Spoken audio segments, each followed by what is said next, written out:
সবাই কেমন আছেন? আজকে আমরা রান্না করব গরুর মাংসের রেজালা। গরুর মাংস রেজালা রান্না করার জন্য আমরা প্রথমে রসুন আর আদা কেটে রেডি করে নিয়েছি। যতটুকু লাগবে ঠিক ততটুকুই রেডি করে নিয়েছি।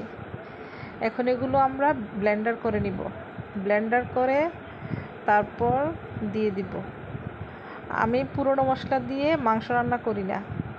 যখন মাংস রান্না করি তখন সাথে সাথে মশলাগুলো বেটে তারপর দেওয়ার চেষ্টা করি।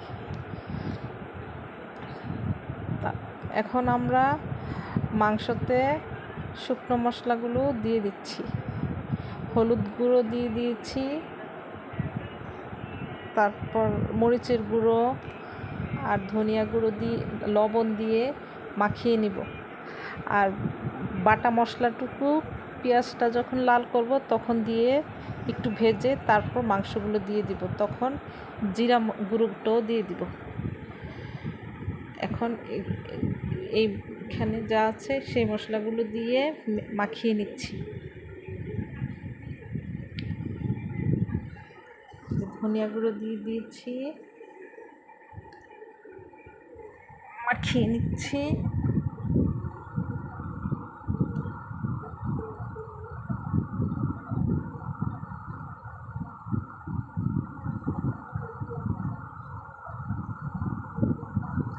আপনারা মাংস তরকারি রান্না করার সময় চেষ্টা করবেন আদা রসুন বাটা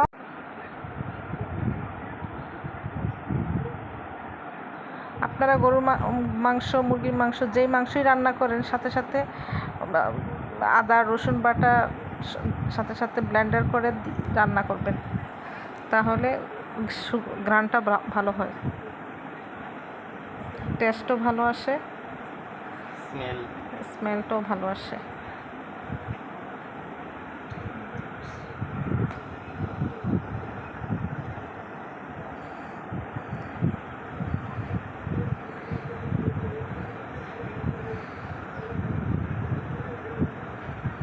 এখন আমি চুলায় হাঁড়িতে তেল গরম করে নিয়েছি। তারপর পেঁয়াজ কুচিগুলো দিয়েছি।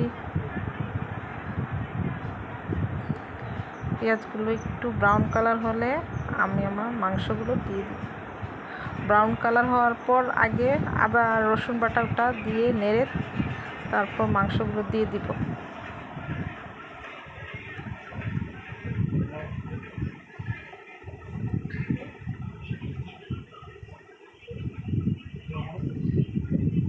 এই মাংসটা রান্না করার সময় আমাদের ঝোল দিতে হবে না, অল্প আঁচে আস্তে আস্তে আস্তে আস্তে করে কষিয়ে রান্না করব।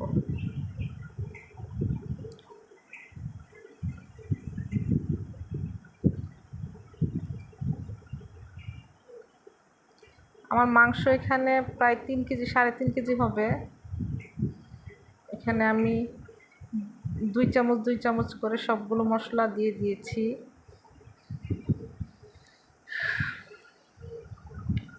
প্রয়োজনে আরেকটু আধা চামচ করে যদি দিতে হয় দিয়ে দিব।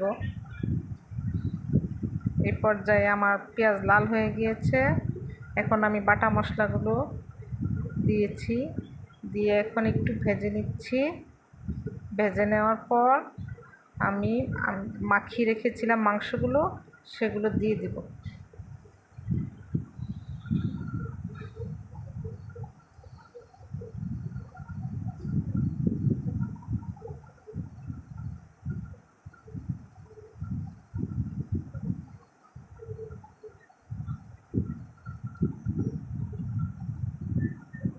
মাংসগুলো দিয়ে দিয়েছি। এখন আমি জিরা গুঁড়োগুলো দিয়ে দিব। আগে দেইনি, জিরা গুঁড়া পরে দিলে ঘ্রাণটা ভালো লাগে, খেতে ভালো লাগে। এখন জিরা গুঁড়োগুলো দিয়ে দিচ্ছি।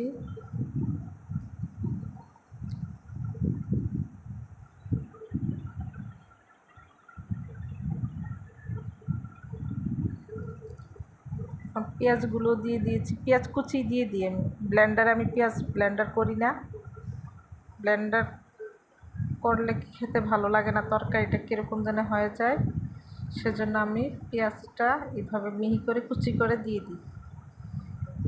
আপনারা এভাবে দিয়েই রান্না করবেন, এভাবে দিলে সবচেয়ে বেশি ভালো লাগে খেতে।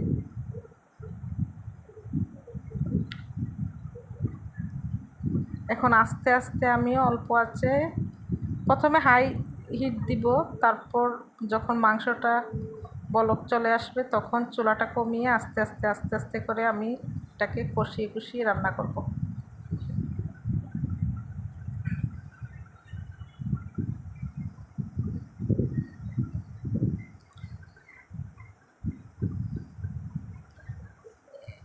এই রান্নায় আমি ঝোল আলাদা করে দিতে হয়নি আমাকে, শুধুমাত্র ব্লেন্ডারটা একটু মশলা লেগেছিল, সেটাতে একটু পানি দিয়ে দিয়েছিলাম, আর পানি আমার দিতে হবে না। আস্তে আস্তে করে কষিয়ে কষিয়ে রান্না করছি।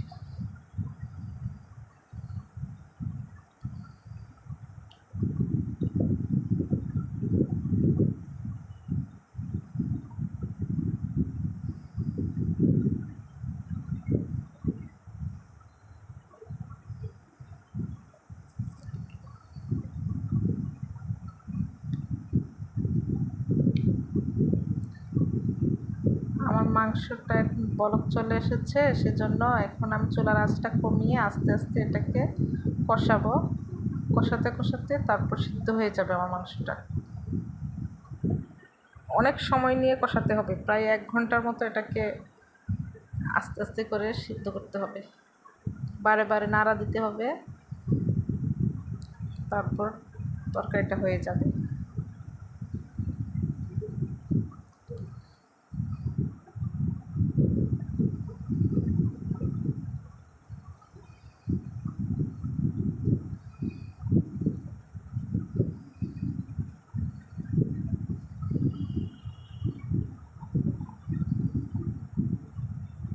যে দেখুন আমারটা আমি প্রায় 1 ঘন্টা ধরে এটাকে কষিয়ে কষিয়ে রান্না করেছি, এখন দেখুন কত সুন্দর হয়েছে।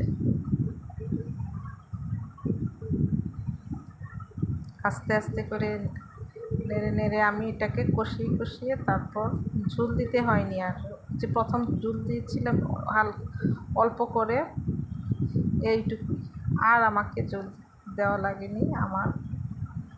তারপর এটাকে আমি হয়ে গেছে, এখন আমি চুলা বন্ধ করে দেব, আমার তরকারিটা হয়ে গেছে। আপনারা এই রেসিপি ফলো করে রান্না করবেন,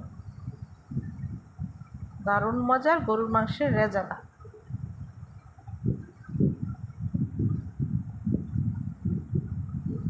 আল্লাহ হাফেজ।